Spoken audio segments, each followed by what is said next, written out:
El tema que presentaremos a continuación es narración, que se encuentra en el capítulo 8 de nuestro manual Lengua y Acción Comunicativa. En la primera parte de la presentación veremos la definición, las características y la importancia de la narración. Llegaremos hasta el esquema canónico, que lo mostraremos a partir de diferentes ejemplos. ¿Por qué y para qué estudiamos narración? Porque esta es una de las formas de expresión más usadas entre las personas. Es decir, vivimos rodeadas de narraciones para comunicarnos, para entretenernos, para influir en los demás. Estos relatos, que pueden ser transmitidos de manera oral o por escrito, pueden ser reales o ficticios, son parte de nuestras vidas. Son relatos que están en nuestra memoria y los compartimos con los demás. Sabemos también que tener conocimiento sobre las características generales de la narración activa la capacidad para leer, comprender y producir narraciones. La narración implica una manera de ver el mundo y domina en distintos tipos de textos. Entonces, narrar es relatar hechos que se han producido a lo largo del tiempo. La narración fija las acciones que acontecen en el suceder temporal, relacionadas con unos personajes y encaminadas a un determinado desenlace. Narrar, entonces, es contar historias sobre hechos que pueden ser reales o ficticios, orales o escritos, que ocurren en determinados tiempo y lugar. Esta forma de expresión puede adquirir la característica de un relato real, con episodios que suceden en la vida real, o ficticios. Episodios que no suceden en la vida real pueden ser inventados, creados. De esas características anteriores se desprende la finalidad que la narración pueda tener. Podemos narrar para informar, para entretener, para explicar, para argumentar, para persuadir, etc. El conjunto de habilidades que nos permite leer, comprender y producir narraciones constituye nuestra competencia narrativa. Es decir, que a partir de nuestras representaciones mentales y de la propia experiencia, somos capaces de relatar historias y de poder interpretarlas. Esta es una competencia fundamental para las relaciones interpersonales y la participación en la vida social. La narración puede ser generada desde las distintas esferas sociales a las que aludía Mikhail Bakhtin. Por ejemplo, desde la esfera social de la política puede aparecer el relato en la política. Desde el periodismo puede producirse la crónica o la noticia. Desde la literatura, el cuento, la fábula, la leyenda, la novela, etc. Desde la jurisprudencia, el testimonio. Desde el ámbito familiar, la anécdota. Desde la historia, el relato histórico, etc.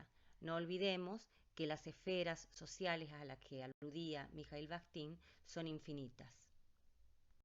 El lingüista Jean-Michel Adam propone 5 componentes o constituyentes básicos para la secuencia narrativa. Ellos son la temporalidad, que es la sucesión de acontecimientos que transcurre en un determinado tiempo. La unidad temática, que está lograda, garantizada por un sujeto actor. La transformación implica cambios de estados o predicados, por ejemplo, de la tristeza a la alegría, de la plenitud al vacío, de la pobreza a la riqueza, a lo largo del relato. En cuanto a la unidad de acción, esta se produce desde una situación inicial hasta una situación final a través de un proceso de transformación. La causalidad, que es el otro componente, agrega intriga al relato. Esas relaciones entre causas y efectos es lo que hace avanzar la narración.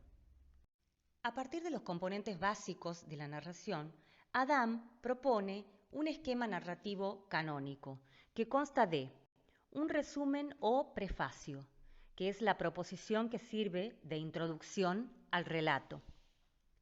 En la situación inicial hay un esquema donde se plantean las circunstancias espaciotemporales, los agentes y los acontecimientos. La complicación implica un quiebre o desestabilización de esa situación inicial. Ante una complicación, siempre hay una reacción, mental o accional, de los que de una u otra manera han sido afectados por la complicación. En la resolución aparece un nuevo elemento modificador en la situación creada a partir de la reacción ante la complicación. Y en la evaluación final se da explícita o implícitamente el sentido configuracional de la secuencia. Cabe aclarar que si bien este es un esquema canónico, es un modelo propuesto por este lingüista, no siempre vamos a encontrar todas estas partes en una narración. Es decir, muchas veces la introducción o prefacio puede aparecer o no en el relato. Muchas veces la situación inicial ya se presenta complicada. Hay momentos en que la moraleja o coda puede aparecer de manera explícita o implícita. Pero lo que nunca debe faltar en una narración es la complicación o las complicaciones, porque de alguna manera ayudan en el avance de la narración. Son esenciales. En esta placa se presenta un ejemplo de narración a través de una anécdota. Siempre me levanto a las 6 para ir a mi trabajo. El otro día salía de mi casa a tomar el colectivo y cuando llegué a la parada vi que una señora que esperaba en la fila se tambaleaba. Me acerqué a preguntarle si se sentía bien, pero no llegó a contestarme, porque apenas me miró, cayó al suelo. Nos asustamos todos los que estábamos en la fila, pero por suerte alguien advirtió y llamó a la ambulancia, que para variar demoró mucho. Recién, cuando apareció la ambulancia, pude ir a mi trabajo. Me contaron que la señora ya está bien, había sido una baja depresión. Qué importante es la solidaridad en nuestro barrio. En la anécdota anterior observamos un esquema canónico que se cumple en todas sus partes. Tenemos un prefacio que muestra la rutina del narrador, lo que normalmente hace. Siempre me levanto. En la situación inicial hay un accionar concreto por parte del personaje principal. Salía de mi casa. En la complicación hay un hecho que desestabiliza la situación inicial. Es un hecho que no sucede siempre, el desmayo de la señora. Este provoca una reacción tanto en el personaje principal como en los demás. Es el susto y el llamado a la ambulancia. Entonces esto se resuelve con la llegada de la ambulancia y con la posibilidad de que el protagonista puede ir a su trabajo. La situación final indica que la señora se encuentra bien y el relato cierra con una evaluación final que reflexiona acerca de la importancia de la solidaridad entre vecinos. En esta placa podemos observar un ejemplo de narración desde el periodismo. Es una crónica. En el ejemplo de la crónica, el esquema canónico muestra las siguientes partes. Tenemos un prefacio que habla de la llegada y estadía de Robert a la Argentina. La situación inicial nos muestra un contexto de pandemia y cuarentena. En la complicación se observa la necesidad de niños y adultos mayores de ser atendidos, ante lo cual Robert decide cuidar a la pareja jubilada. Entonces, como resolución, tenemos el encuentro de Robert con Félix y Graciela. Y como situación final, la convivencia del joven con el matrimonio de jubilados. Luego, el texto cierra con una coda implícita en este caso, acerca de la importancia de la solidaridad y el agradecimiento que se manifiestan en su máxima expresión en épocas difíciles.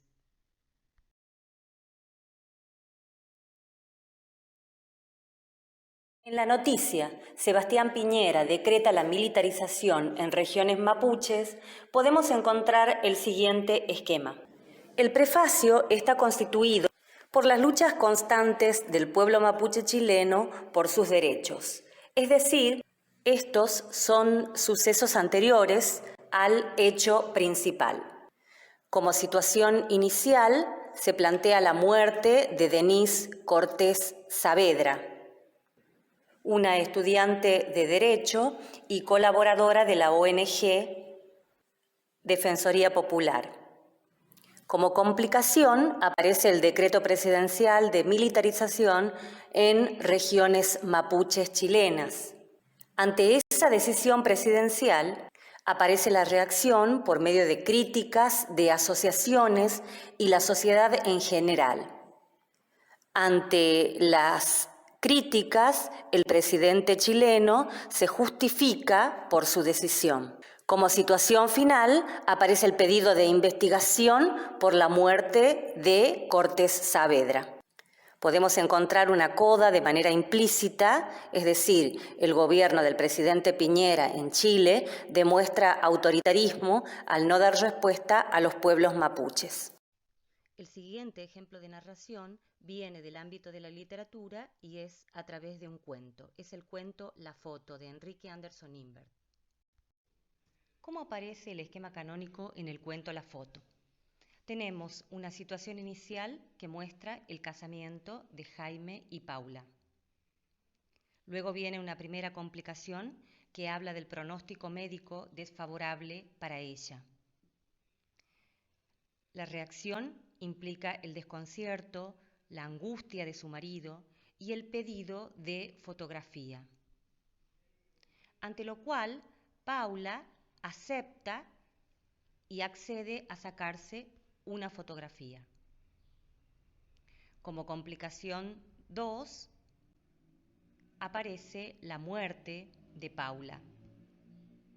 Como complicación 3, se producen cambios en la fotografía, lo que provoca la reacción desde la rareza hasta el miedo por parte de Jaime. Y en la situación final, observamos que un girasol de la fotografía cubre el rostro de Paula. ¿Cómo aparece el esquema canónico en este relato? Tenemos la situación inicial que nos muestra el casamiento de Jaime y Paula. Luego aparece la primera complicación que habla del pronóstico médico desfavorable para Paula, ante lo cual se produce la reacción de desconcierto y angustia por parte de Jaime, su marido, y existe el pedido de fotografía. Paula resuelve aceptar, acceder a ser fotografiada. Como complicación 2, aparece la muerte de Paula. Como complicación 3, empiezan a observarse cambios en la fotografía, lo que provoca la reacción por parte de Jaime, que va desde la rareza hasta el miedo. Y en la situación final, observamos que un girasol de la fotografía llega a cubrir el rostro de Paula. El ganador. Bandidos asaltan la ciudad de Mexcatle y ya dueños del botín de guerra emprenden la retirada. El plan es refugiarse al otro lado de la frontera, pero mientras tanto pasan la noche en una casa en ruinas, abandonada en el camino. A la luz de las velas juegan a los naipes. Cada uno apuesta las prendas que ha saqueado. Partida tras partida, el azar favorece al visco, quien va apilando las ganancias debajo de la mesa. Monedas, relojes, alhajas, candelabros. Temprano, por la mañana, el visco mete lo ganado en una bolsa, la carga sobre los hombros y, agobiado bajo ese peso, sigue a sus compañeros, que marchan cantando hacia la frontera. La atraviesan, llegan sanos y salvos a la encrucijada donde han resuelto separarse y allí matan al visco. Lo habían dejado ganar para que les transportase el pesado botín. En el cuento El ganador aparece el siguiente esquema. Hay una situación inicial en el asalto de bandidos a la ciudad de Mexcatle y la obtención de un botín. La complicación se produce cuando se plantea el engaño al visco por parte de sus compañeros. Como reacción al plan diseñado, se produce el cruce de la frontera por parte de todo el grupo de bandidos. La resolución implica el asesinato del visco por parte de los compañeros. Y en la evaluación final, como lectores, nos damos cuenta de que todo había sido un plan urdido por los compañeros para quedarse con el botín. Es necesario establecer la diferencia del plan de texto en un relato ficcional y en un relato periodístico como la noticia o la crónica. Sabemos que en el relato ficcional hay una necesidad de producir determinado efecto o impacto en el lector. A diferencia de ello, el relato periodístico tiene la intención de informar. Es por eso que en un relato ficcional, como lectores podemos acceder a la totalidad de la información hacia el final del relato. En cambio, el plan de texto de una noticia o de una crónica prioriza el suceso más importante en su título, en su copete o en su subtítulo. A diferencia de ello, en el cuerpo de la noticia o de la crónica se encuentran los detalles de estos hechos principales.